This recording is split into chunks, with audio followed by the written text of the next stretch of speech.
Bismillahirrahmanirrahim. Assalamualaikum warahmatullahi wabarakatuh. Alhamdulillahi rabbil alamin. Allahumma fasalli wa sallim ala sayyidina wa nabiyyina wa maulana Muhammadin wa ala alihi wa ashabihi wa azwajihi wa dhurriyyatihi wa man tabi'ahum bi ihsanin ila yaumiddin, amma ba'du. Mari kita lanjutkan pelajaran kita. Saat ini kita akan membahas tentang waliyul yatim, orang yang mengurusi anak yatim. Wali yatim maksudnya adalah orang yang mengurusi anak yatim.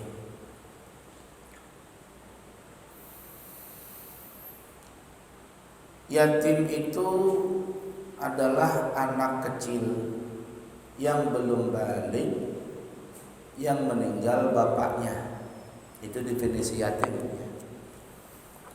Yatim adalah anak kecil yang belum balik, yang meninggal bapaknya. Dan di dalam Islam cuma ada istilah yatim, tidak ada istilah piatu. Cuman orang kita saja mengatakan ada piatu. Kalau piatu itu kan artinya orang yang meninggal ibu. Nah, jadi yang dibahas ini bukan piatunya, tapi yang dibahas adalah yatim yang meninggal bapaknya. Kenapa? Karena seorang bapak itu berkewajiban untuk menafkahi anak dan istrinya. Ketika sang bapak itu meninggal, maka anaknya menjadi yatim dan istrinya pun menjadi seorang janda.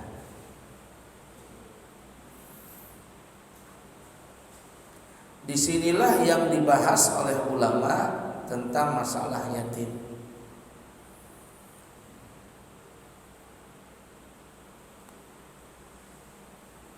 Kalau meninggal mamanya, itu bisa saja sang bapak itu menikah lagi. Jangankan meninggal, sebelum meninggal mamanya, sebelum meninggal istrinya, sang laki-laki itu boleh menikah, apalagi sudah meninggal bininya. Dan kita orang Kalimantan, khususnya di Banjarmasin, itu apabila seseorang laki-laki meninggal istrinya, ada kalimat apa bahasa Indonesia? Pamali lah ya. Pamali itu antara makruh tapi belum sampai haram. Makruh, pamali kalau si laki-laki itu belum menikah dari 100 hari dari meninggal istrinya.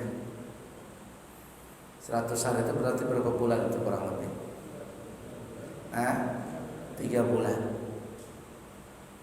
Itu adat orang Banjar. Jadi kalau ada seorang suami meninggal istrinya, itu pemali kalau lewat 100 hari belum menikah juga. Ya, jadi mesti menikah itu. Seorang laki-laki itu mesti menikah. Dan biasanya kalau orang Banjar nih ya, jikalau si istrinya itu punya adik perempuan yang belum menikah, biasanya mertuanya itu menyarankan untuk menikahi adik istrinya itu, iparnya. Apa jar orang Banjar? Turun ranjang kan, naik ranjang, apa istilahnya itu? Itu. Supaya apa? Supaya ya ujung-ujungnya sih supaya harta warisan tidak kemana-mana, tetap berputar di situ aja. Dan itu tidak satu dua ya, tidak satu dua. Dan itu memang ajaran Nabi, ajaran Nabi. Nabi menikahkan putri beliau Ummi Kulsum kepada Sayyidina Utsman. Meninggal, kemudian dinikahkan lagi kepada Ruqayyah. Meninggal lagi, kata Nabi, kalau aku punya anak perempuan lagi yang masih ada belum menikah, aku nikahkan sama Sayyidina Utsman. Boleh? Boleh aja. Asalkan yang satunya sudah meninggal dunia. Tidak boleh umpama bermadu kakak adik perempuan ya, kakak adik dimadu oleh seorang laki-laki, tidak boleh. Yang pertama sah, yang kedua tidak sah. Saya dapat berapa kabar itu ya, di Balikpapan pernah dengar, di Samarinda juga ada pernah seperti itu. Orang bermadu dengan dua orang perempuan yang kakak adik, itu nggak sah pernikahan yang kedua. Tapi kalau yang pertama sudah putus pernikahan, alias baik cerai hidup atau cerai mati, maka sang suami ini boleh menikahi saudari istrinya tadi. Mudah dipaham kira-kira ya. Baik, kita kembali kepada istilah yatim tadi. Jadi seorang anak apabila meninggal bapaknya, maka disebut namanya yatim. Karena nafkah itu diwajibkan oleh Allah kepada seorang suami atau seorang bapak yang mempunyai anak dan istrinya. Ketika meninggal bapaknya atau suami seperempuan itu, maka perempuan ini tidak ada pegangan hidup, artinya dia tidak punya lagi kemampuan untuk mencari nafkah, untuk mendapatkan nafkah dari suaminya. Sehingga perempuan itu terkadang dia ketika dia janda, susahnya dia mencari nafkah itu, mencari nafkah tadi. Nah, beda dengan laki-laki, kalau meninggal istrinya, anaknya masih ada jaminan dari bapaknya yang mencari usaha untuk bekerja.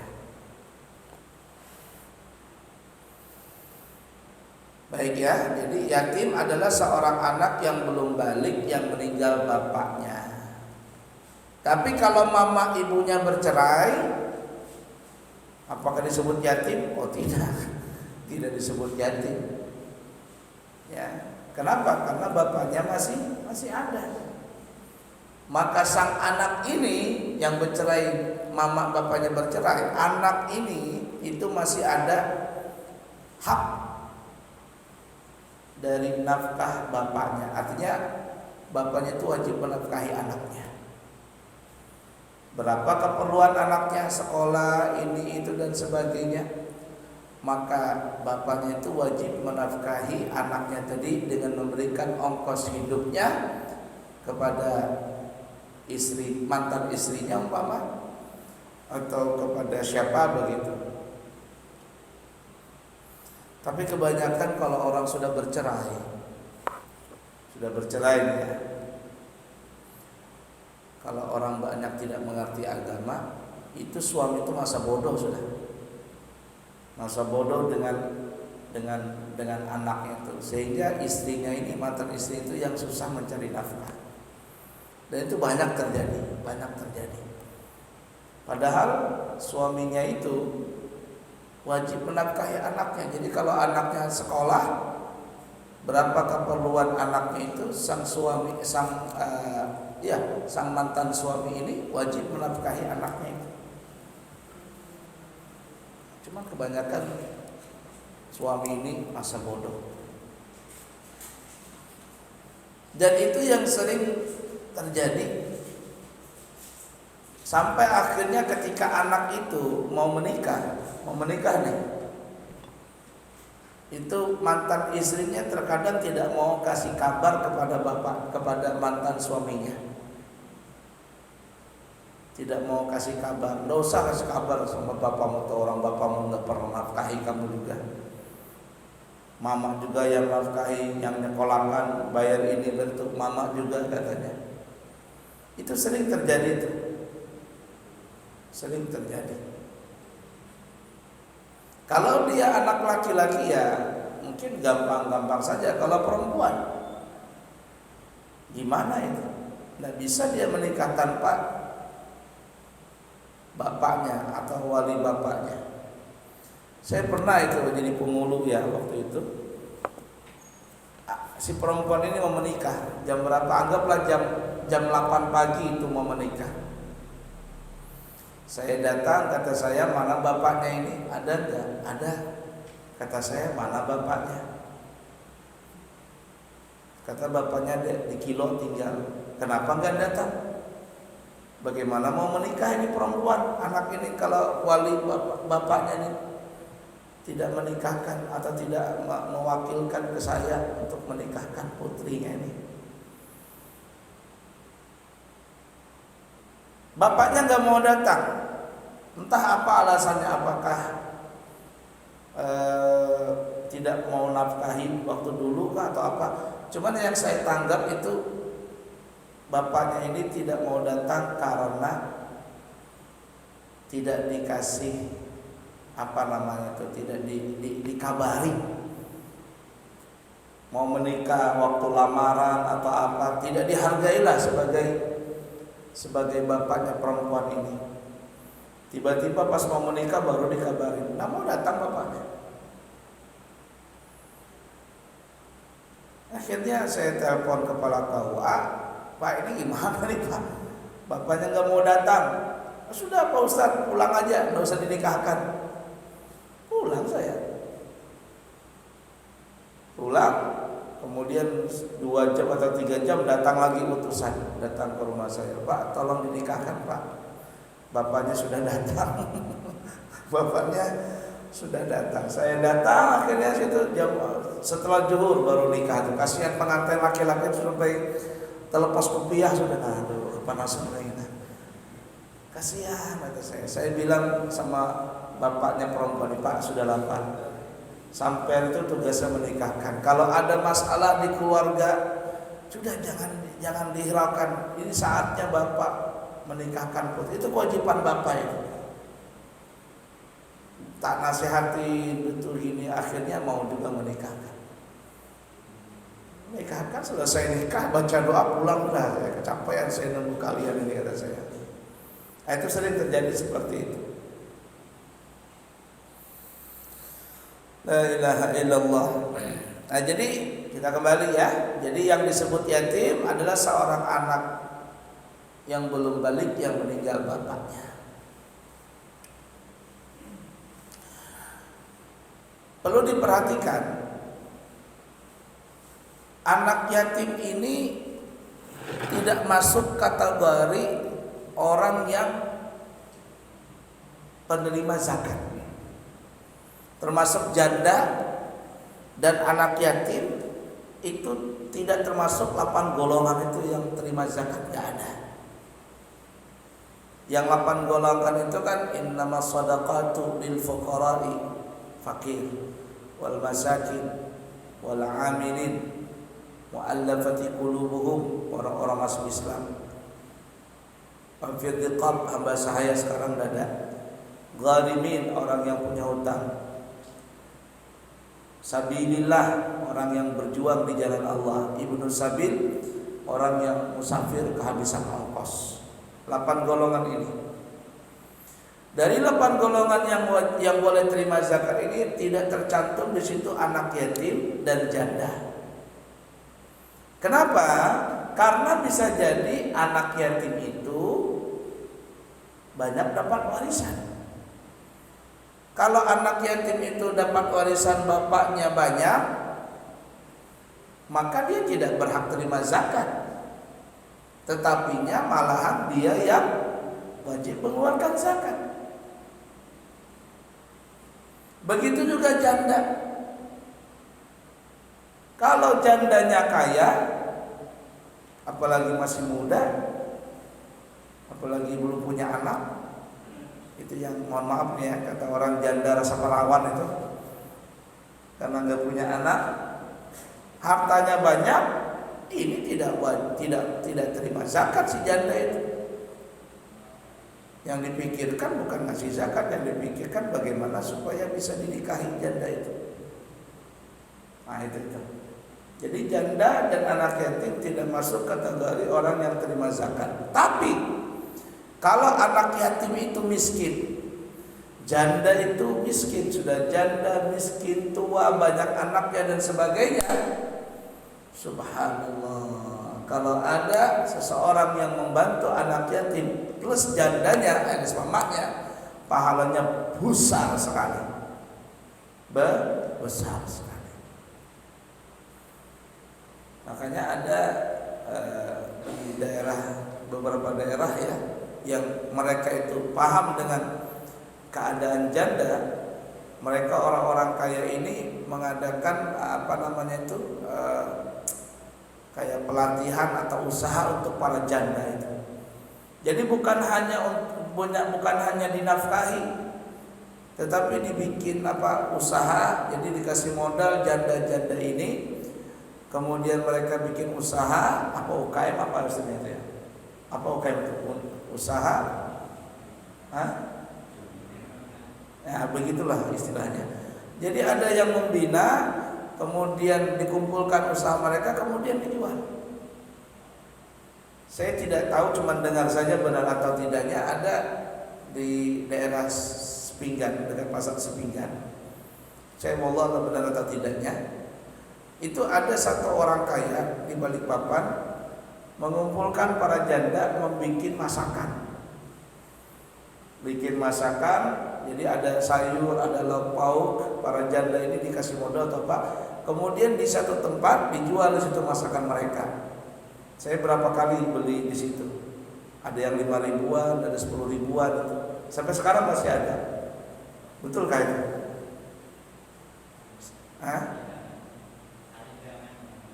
Kerindangan. Ya di situ ada di dekat Polsek Pasar Sepinggan itu ada ya, betul ya. Nah itu tahu haji siapa namanya itu yang mengadakan itu? Pramono. Nah itu Haji Pramono. Bagus seperti itu, besar pahalanya. Jadi si janda-janda ini bukan hanya mengharapkan bantuan saja, tapi dibikinkan usaha, dikasih modal, bikin usaha, kemudian dijadikan satu tempat, dijual sama masyarakat. Itu yang bagus seperti itu tuh. Mereka punya usaha. Nah, jadi seperti itu tuh.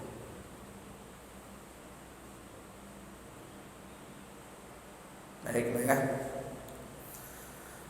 Kita kembali ke masalah di awal tadi adalah waliul yatim. Disebut wali ini maksudnya orang yang mengurusi anak yatim. Jadi yang mengurusi anak yatim ini umpama pamannya atau kakeknya atau orang lain, termasuk panti asuhan. Kan ada namanya banyak ya panti asuhan ini di sini di Balikpapan dengan bermacam-macam nama ya, dan terdaftar itu ya, terdaftar di Menkumham, namanya terdaftar, dan biasanya itu adalah cabang-cabang dari Jakarta. Cabang-cabang dari Jakarta, kemudian mereka bikin tempat di sini. Nah, kalau seandainya mereka nggak dapat dana dari Jakarta yang kirim. Banyak sekali ya panti asuhan di Balikpapan. Itu disebut namanya wali yatim. Wali yatim ini sangat besar pahalanya, asalkan dia betul-betul menjalankan tugasnya sebagai orang yang mengasuh anak yatim.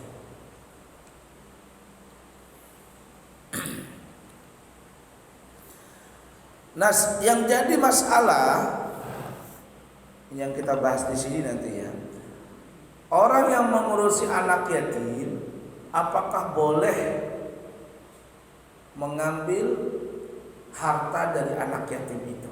Itu yang jadi masalah di situ nanti. Anak yatim ini dia punya harta, bisa harta warisan dari orang tuanya, atau dia dapat dikasih orang, sumbangan dari orang untuk anak yatim tadi.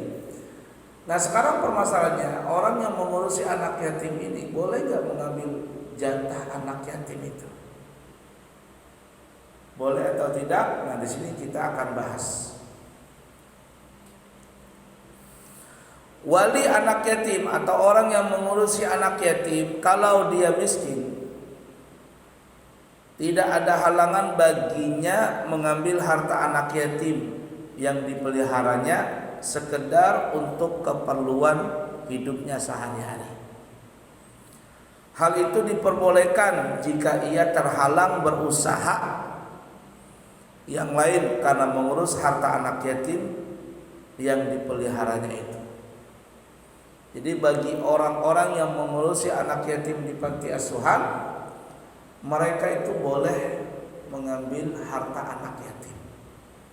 Jadi kalau ada sumbangan ya, dari orang si fulan atau donatur si fulan, maka boleh yang mengurusi anak yatim ini memakan harta sumbangan tadi, berupa beras atau uang atau apa saja boleh.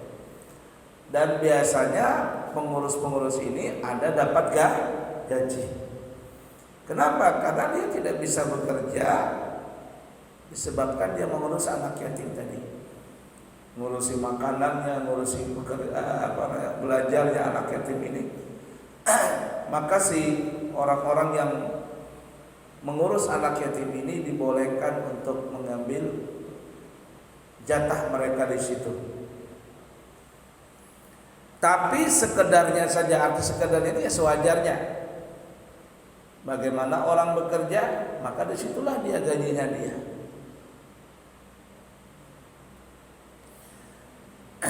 Namun apabila orang itu mengambil melebihi haknya, maka ini sudah dikatakan memakan harta anak yatim secara zalim. Memakan harta anak yatim secara zalim. Tapi kalau dia sekedarnya saja, maka enggak apa-apa.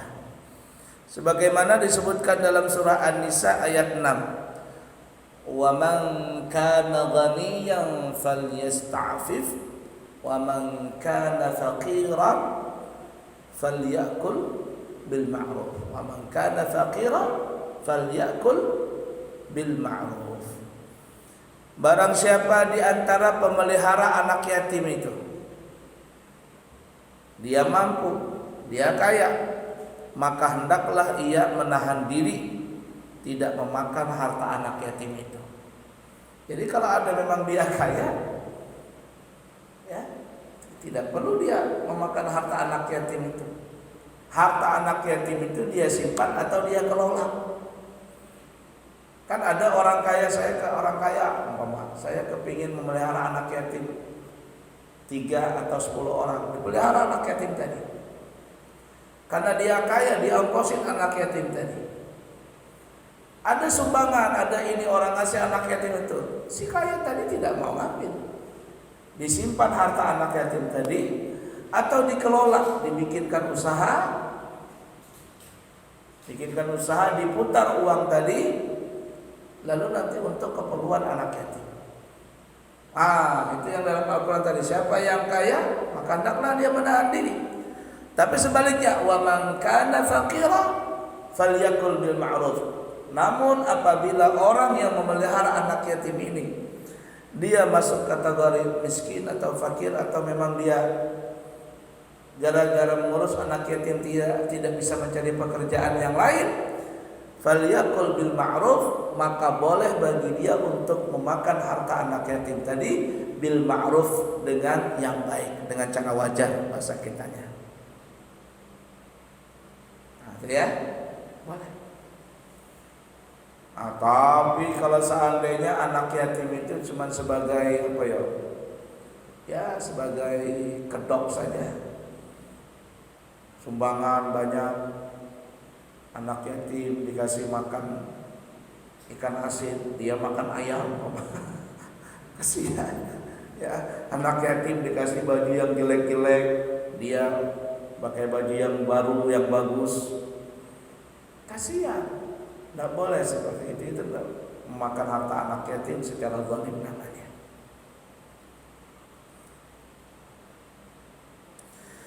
Disebutkan di dalam hadis Bukhari, Muslim, Nasai, Ibnu Majah dan yang lainnya, bersumber daripada Amr dan anak Shu'aib. Ya, dari Amr dan juga riwayat dari Ibnu Shu'aib. Anna rajulan atan Nabiyya sallallahu alaihi wasallam faqala inni faqirun laysa li syai'un wa li yatimun faqala qul min mali yatimika ghaira musrifin. Dikatakan dari Amr, mohon maaf ya, Ammar bin Shu'aib, bukan Ammar dan anak Shu'aib. Jadi Ammar bin Shu'aib menceritakan sesungguhnya, kata Ammar bin Shu'aib, ada seorang laki-laki datang kepada Nabi kita Muhammad sallallahu alaihi wasallam dan orang itu berkata, "Ya Rasulullah, sesungguhnya aku ini orang miskin. Aku tak punya apa-apa. Sedangkan aku memelihara anak yatim.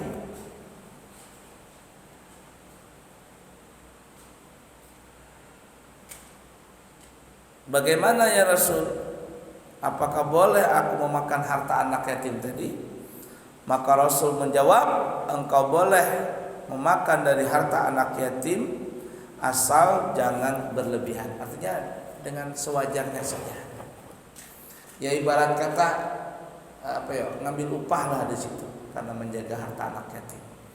Tapi kalau orang yang mengerti, dia nggak mau memakan harta anak yatim tadi. Nggak mau dia punya harta anak itu disimpannya. Nanti kalau sudah besar, anak ini sudah mengerti tentang uang dan sebagainya, baru diserahkan. Dan subhanallah ya, kalau kita memelihara anak yatim itu, asalkan kita betul-betul ya, harta kita itu bertambah. Berkah itu, pasti berkah kalau memelihara anak yatim.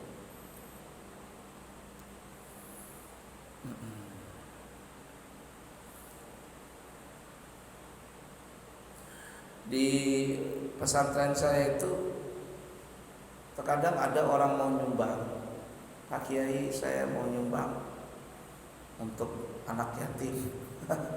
Anak yatim. Saya juga bingung nih, kata saya begini, "Pak,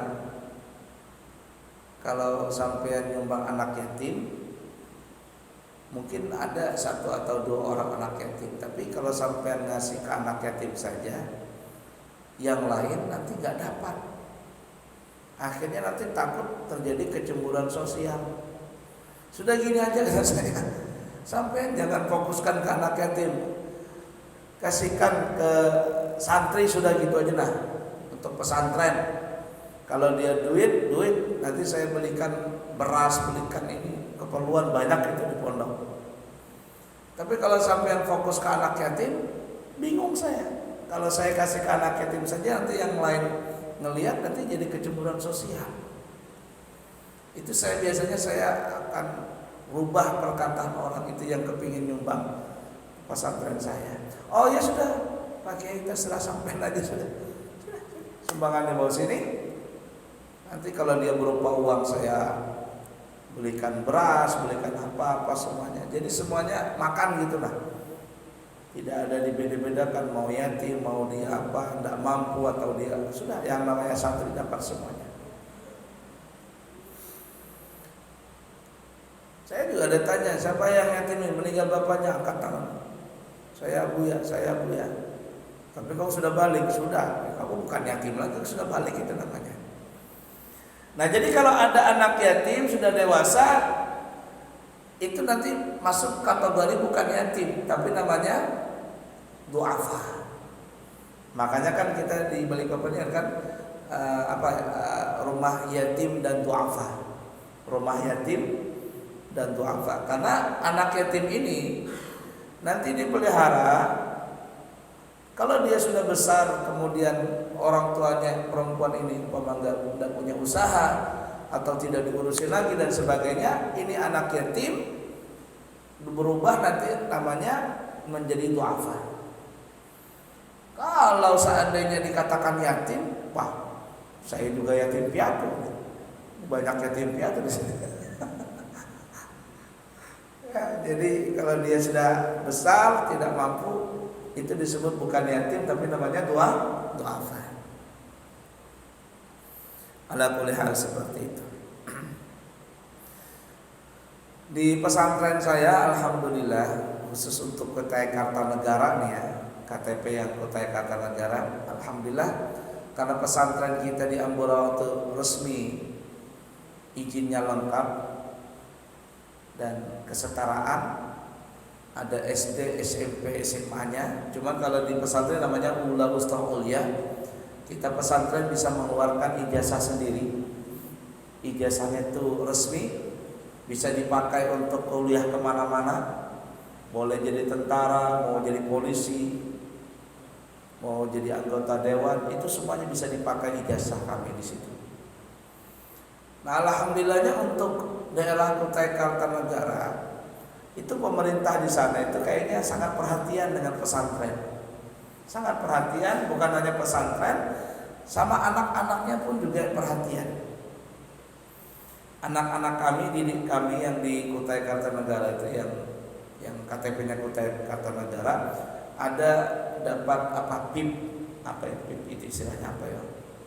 Ada yang dapat 500.000, ada yang 300.000, 700.000 dan sebagainya. Dan yang saya kaget lagi, ini dari pemerintah Kabupaten Kutai Kartanegara, santri yang dianggap berprestasi. Dan yang dianggap berprestasi itu bukan definisi dari pemerintah sana, tapi dari kami. Jadi kami yang memberikan rekomendasi. Itu santri yang berprestasi mendapatkan 7,5 juta setiap tahun. Jadi ada 30 anak yang kami rekomendasikan. Jadi per anaknya itu 7,5 juta untuk biaya ini sekolah dia di pesantren. Nah itu kata saya luar biasa. Jadi saya kabarin orang tuanya berterima kasih banyak. Di pesantren kan cuma 550.000 SPP-nya. Kata saya ini duit kalau masuk di bulan Oktober masuknya, itu langsung dipotong 550.000 dikali 12 bulan. Kata saya langsung dipotong. Kalau nggak dipotong duit habis nanti sama mama bapakmu ini. Dan jadi sekolah nanti. Jadi akhirnya sudah nanti kalau langsung potong. Setuju Pak, Bapak Ibu? Setuju. Kalau melanggar saya nggak lagi kasih rekomendasi. Karena ini pemerintah ngasih Bapak Ibu ini bukan untuk Bapak Ibu, untuk anak Ibu yang sekolah. Biaya SPP-nya. Terbantukan itu. Alhamdulillah. Nah, yang saya merasa merasa nggak enak, orang Kutai Kartanegara ini kan dapat nih, tapi yang dari Balikpapan ini gimana?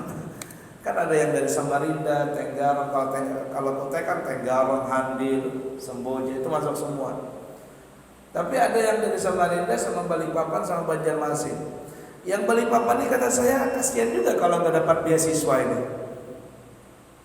Nggak dapat beasiswa kasihan juga ini. Akhirnya kemarin saya khatib di PLN Kelandasan situ. Selesai sholat Jumat ada bapak-bapak yang kerja di bus kota Balikpapan. Saya panggil, saya bicara, ada berapa? 1, 2, 3, ada 4 orang kita ketemu. Saya ceritakan di pesantren begini.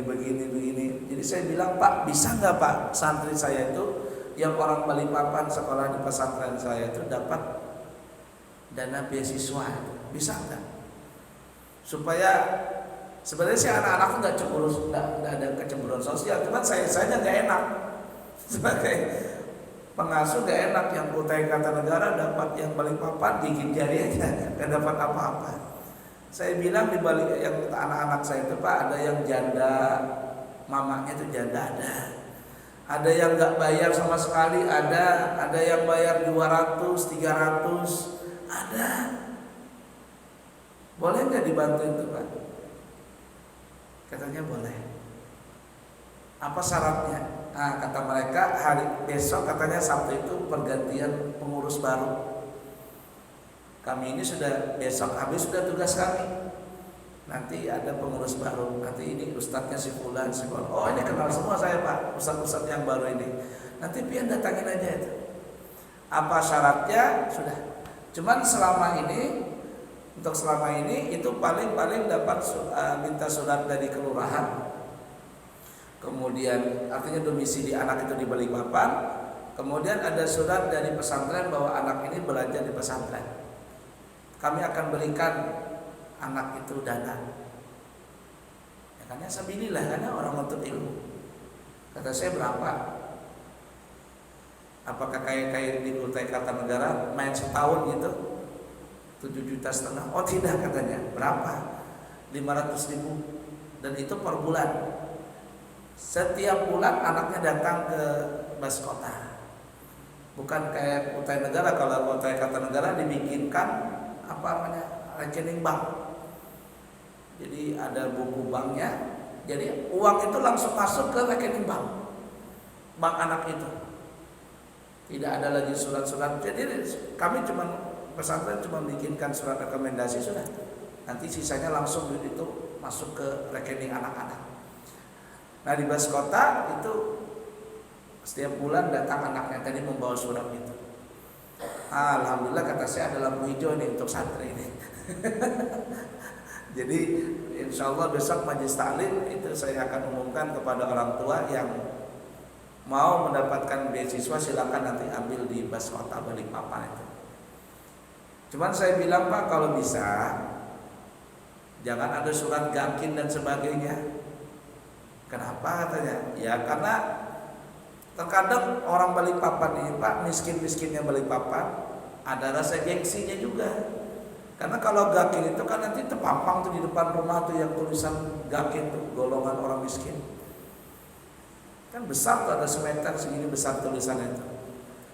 Kami itu terus terang, Pak, ada yang santri itu mamanya janda. Mereka usaha jadi tukang cuci ada. Yang bersih-bersih di kantor ada. Mereka tidak ada surat yakin. Kalau kenapa? Karena mungkin karena malu lah atau apa. Cuman mereka ya tadi semampunya untuk membiayai anaknya tadi. Nah untuk mengurangi beban mamanya itu bagaimana, Pak? Sudah gampang aja nanti, katanya. Alhamdulillah, kata saya seperti itu. Nah, ala kulli hal ya, itu anak yatim. Baik, kemudian kita lanjutkan dikit lagi ya. Mencampurkan harta yang mengurus anak yatim itu dengan harta anak yatim. Jadi umpamanya ya, anak yatim ini punya harta, warisan bapaknya kah atau apa, dia dapat sumbangan dari orang, ya.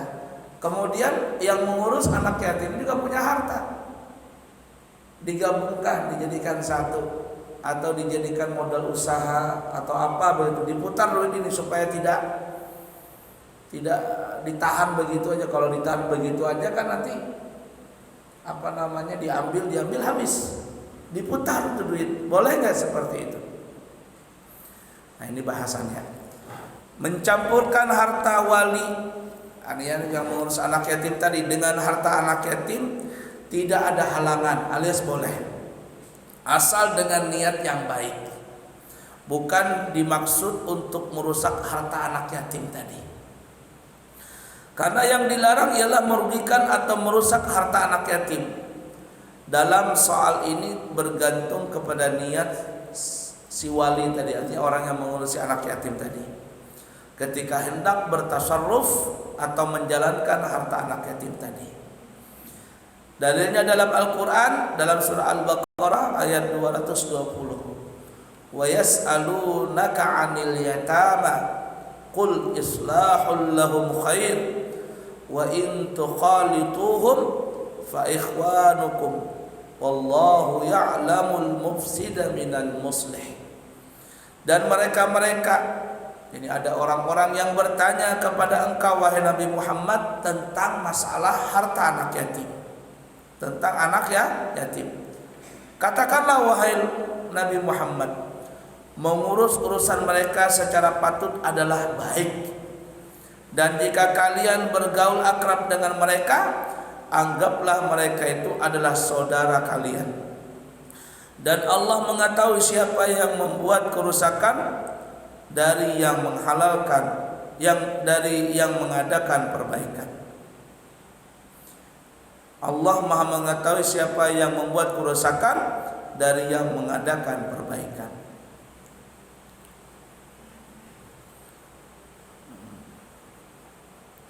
Nah, di situ ada dikatakan wa in tukhalituhum fa ikhwanukum, dan jika kalian bergaul, asal kata mencampurkan, bergaul akrab dengan mereka, anggaplah mereka itu adalah saudara kalian. Dari ayat ini para ulama tadi mengatakan boleh mencampurkan harta yang mengurus anak yatim ini dengan harta anak yatim, kemudian dijadikan modal usaha atau apa begitu ya, nanti bagi keuntungan. Jadi harta anak yatim itu bukan cuma terdiam, diambil habis nanti hartanya, tapi diputar, diusahakan, maka itu boleh, asalkan ingat menggunakan itu dengan niat yang baik, diperhitungkan untung ruginya, ya diperhitungkan, jangan sampai ibarat kata usaha ini bisa menjadikan harta anak yatim tadi habis. Ayat di atas ini diturunkan karena ada ayat surah An-Nisa ayat 10. Disebabkan turun ayat Al-Baqarah 220 tadi. Itu karena sebelumnya ada ayat yang dalam surah An-Nisa ayat 10. Innal ladzina yakuluna amwalal yatama zulma innama yakuluna fi butunihim nara wa sayaslawna sa'ira. Sesungguhnya orang-orang yang memakan harta anak yatim secara zalim, sebenarnya mereka itu menelan api penuh di dalam perutnya. Sahabat-sahabat Rasulullah SAW meninggalkan anak-anak yatim yang ada dalam pemeliharaan mereka karena takut mendengar surah An-Nisa ayat 10 ini. Jadi ketika ayat surah An-Nisa ayat 10 ini turun, para sahabat yang punya anak yatim itu tidak berani mereka, jadi tidak diurusin sendiri, ada yang ngurus di sini, takut kalau memakan harta anak yatim tadi. Akhirnya telan anak yatim tadi. Lalu Allah turunkan, ya, maka untuk menghilangkan kekhawatiran mereka dalam memelihara anak yatim, maka Allah turunkan lagi surah Al-Baqarah ini ayat 220. Nah, setelah itu maka para sahabat memelihara anak yatim tadi. Nah, pertama takut kalau termakan harta anak yatim. Tapi setelah turun ayat surah Al-Baqarah ayat 220, maka mereka memelihara anak yatim dan mereka mencampurkan harta mereka dengan harta anak yatim, lalu dibikin usaha. Ala kulli hal boleh hukumnya. Nah, tapi kalau sampai tidak adil memakan harta anak yatim tadi atau mengambil secara zalim harta anak yatim tadi, dosanya sangatlah besar sekali. Itu di dalam Al-Qur'an tadi, innama yakuluna fi butunihim nar. Sesungguhnya mereka telah memakan harta anak yatim secara zalim, itu adalah mereka itu sesungguhnya memakan api dalam perut mereka. Al-Kisah ada kapal berlayar begitu ya. Di tengah laut, nakoda kapal ini ingin masak. Jadi yang petugas-petugas di kapal ini kepingin masak. Bahan makanan ada. Tapi waktu itu mereka nggak punya api. nggak ada korek, nggak ada apa, nggak ada. Kayu bakar ada, bahan makanan ada, tapi nggak punya api. Bagaimana mau masak kalau nggak ada api? Lalu nakoda kapal ini bertanya kepada penumpang kapal, apakah di antara kalian ada yang bawa korek, ada yang punya api kah? Kita mau masak nih. Bagaimana kita mau masak? Mau makan nggak ada yang bisa dimasak nih. Mereka menjawab nggak ada katanya, nggak ada. Kata nakoda kapal, ya bang, dah kelaparan di tengah laut ini. Lalu ada seorang ulama yang mukasyif, yang kasyaf, dia minta izin sama nakoda kapal untuk menanyakan kepada penumpang kapal, menanyakan siapa ada yang punya anak yatim, mengurus anak yatim. Kata nakoda kapal, silakan Pak Kiai. Maka ulama ini pun bertanya kepada orang-orang yang ada di kapal itu, siapa di antara kalian yang memelihara anak yatim?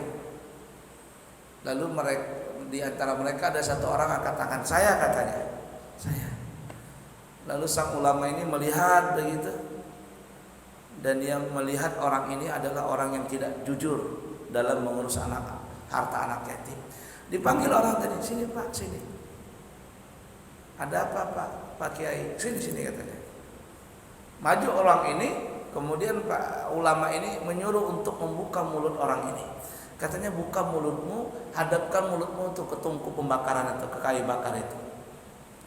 Maka orang ini pun membuka mulutnya. Ketika dia buka mulutnya, keluarlah api, nah kayak naga itu ya. Menyambar kayu bakar yang ditungku tadi. Terbakar itu. Tuh tepuk, langsung mati lagi. Kaget dia, bisa keluar api dari mulutnya. Sebelumnya nggak pernah. Yang dia khawatirkan jangan-jangan suatu saat api ini bisa membakar dirinya. Lalu orang ini bertanya, wahai Tuan Guru, kok bisa begini mulut saya bisa keluar api? Kata Tuan Guru ini, apa kau benar memelihara anak yatim? Iya. Aku melihat dari dirimu ini, engkau memakan harta anak yatim secara zalim. Betul tidak? Betul katanya. Itulah sebabnya mulutmu bisa keluar api. Karena Allah menyebutkan dalam Al-Quran, innal ladzina yakuluna amwalal yatama zulma innama yakuluna fi butunihim nara. Orang-orang yang memakan harta anak yatim secara zalim, maka sesungguhnya dia telah memakan api dalam perutnya. Ini baru di dunia. Nanti di akhirat api itu akan membakar dirimu. Maka orang ini pun bertobat kepada Allah Ta'ala. Kalau begitu saya bertobat kepada Allah, harta anak yatim yang saya pernah ambil secara zalim saya akan kembalikan. Akhirnya orang itu pun bertobat. Nah, cuman untungnya gara-gara dia bisa masak di kapal tadi. Jangan yang gak ada dia kelaparan semuanya. Ala kuliah seperti itu. Baiklah ya, nah itu permasalahan mengurus anak yatim. Jadi kalau kita punya anak yatim di rumahnya, siapa tahu kita punya keponakan ya. Biasa kan ada yang seperti itu tuh, bapaknya meninggal atau apa, pamannya ngasuh begitu. Dia diasuh sama pamannya. Lakulihat. Cukup sekian dulu, nanti kita sambung permasalahan yang berikutnya. As-sulhu, perdamaian. Kalau orang zaman sekarang namanya apa ya? Mediasi kan. Adakan perdamaian. Banyak kasus sekarang ini, diadakan perdamaian itu sangatlah baik. Bagaimana permasalahannya? Insya Allah kita akan bahas nanti di kesempatan akan datang. Insya Allah. Cukup sekian dulu. Semoga ada manfaatnya. Subhanakallahumma wa bihamdika asyhadu an la ilaha illa anta astaghfiruka wa atubu ilaihi wa akhiru kalam. Wassalamualaikum warahmatullahi wabarakatuh. Allahumma inna nastaudika hadhil ma'lumat ma ta'allamna min ulumin din farji'ha ilayna kullama nahtad ilayha waja'alna minal 'amilin bima 'allamtana. Wa sallallahu ala sayyidina wa maulana Muhammadin wa ala alihi wa sahbihi wa sallam walhamdulillahi rabbil alamin. Taqabbalallahu minkum.